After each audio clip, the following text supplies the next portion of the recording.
他曾恨透了张艺谋，恨他抛下深爱他的母亲，转头投向巩俐的怀抱，恨他离婚那天头也不回，连一丝解释都没有。可谁也想不到，兜兜转转，当初那个父亲说不出爱的小女孩，最终在父亲身边找到了事业方向，甚至与曾经痛恨的巩俐拥抱和解。张默的这场原谅，不是轻描淡写，是伤痕累累之后才换来的成长。他本可以一直是掌上明珠。1983年3月，张默出生在西安，父亲张艺谋当时还只是一个在电影厂做摄影的普通人，母亲肖华则是他的老同学、老搭档、老伴侣，两人青梅竹马。为了张艺谋的前程，肖华一路舍弃自己能读大学、能成才的机会，他愿意下乡，愿意做饭，愿意照顾公婆。甚至在他决定考电影学院时，他省吃俭用攒钱为他买下人生第一台相机。这个家是他一手撑起来的，而张默正是这段婚姻的结晶。小时候，张默是幸福的，虽然父亲常年在外拍戏，但每次回家都会带他上街头去爷爷奶奶家，一手糖果，一手玩具，他觉得自己的爸爸是天底下最好的爸爸。直到有一天，一切突然变了。1987年，红高粱拍摄完毕，张艺谋红了，也变了。机场那次接机，母亲化了淡妆，穿了裙子，父亲却只是礼貌地说了一句谢谢你，连眼神都带着疏离。张默还小，看不懂。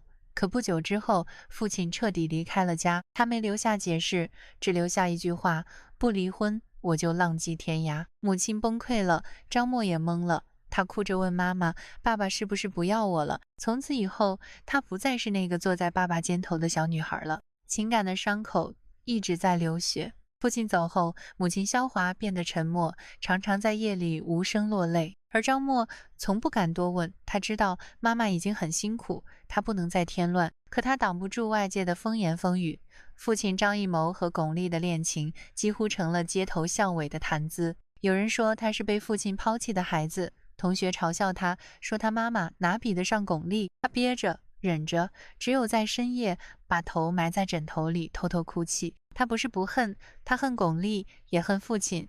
可偏偏父亲想弥补，他把张默接去剧组，带他参与拍摄。他喜欢电影，为了讨好父亲，更为了夺回父亲的注意力，他拼命研究剧本。张艺谋看见女儿感兴趣，很欣慰，电话、邮件交流越来越频繁。巩俐开始吃醋了，两人也因此争吵不断。后来，巩俐想结婚，张艺谋却说婚姻不过是一张纸，两人分手了。张默心里闪过希望，父母是不是还有可能复合？没过多久，父亲又找到了新的人生伴侣陈婷，还是年轻的演员，还是默默支持他事业的那类女人。他彻底死心，于是他决定出国，逃开这一切。一场婚姻让他尝尽母亲的痛。去了美国，张默考入哥伦比亚大学，原本学建筑，可他发现自己不喜欢，便改学了导演、编剧。也是在这段时间，她认识了第一任丈夫托维。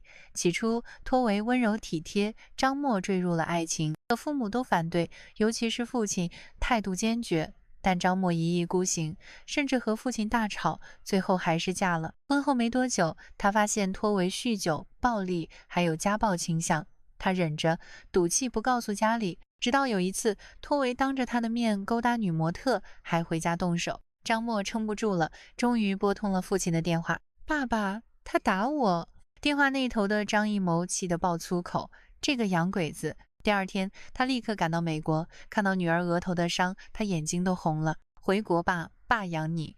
那一刻，张默泪崩。他突然明白了母亲当年那个血液里抱着自己痛哭的感受。那一刻，他不再恨了。他终于理解了父亲当年要离开的决绝。这一次，父亲没有再缺席，懂得和解，也敢重新来过。回国之后，张默进入父亲的电影团队，他从字幕、剪辑、翻译做起，一点点积累经验。归来的拍摄现场，他和巩俐来了个世纪拥抱，很多人惊讶，他却淡淡一笑，都过去了。是的，他真的放下了。2013年，他遇到了新的人生伴侣孟丹青，一位瑞士籍华人。这一次，他没有一意孤行，而是听从父亲的建议，张艺谋多方打探后，很满意这个未来女婿，两人顺利结婚。婚礼当天，父母同时出席，肖华和张艺谋握手致意，彼此释怀。后来，张默生下了一对双胞胎，为了陪伴孩子成长，他淡出一阵，回归家庭。直到孩子上学，他才重新投入拍摄。2016年，他执导了第一部电影《28岁未成年》，票房不错，还获奖了。2021年，他和父亲联合执导《狙击手》。那年冬天，片场飘着雪，他望向对面的父亲，眼里没有怨，只剩敬意。从那个被父亲抛下的小女孩，到如今能独当一面的导演，张默用30年时间走完了原谅和成全。有些原谅不是轻易就能说出口的。张默的原谅是被家暴后打来的求救电话，是独自带着2个孩子熬过夜晚，是在人群里看到父亲闪着光，也终于懂得那背后有多少取舍。曾经他恨父亲薄情，可真正经历了感情的裂缝，才懂得有些离开不是绝情，是不得不走。如今他与继母陈婷相处融洽，母亲也重新找回生活的平静。张默终于活成了一个柔软而坚定的女人，不是原谅忘记了，而是放下才更轻松。他和父亲张艺谋也终于完成了那场迟到的和解。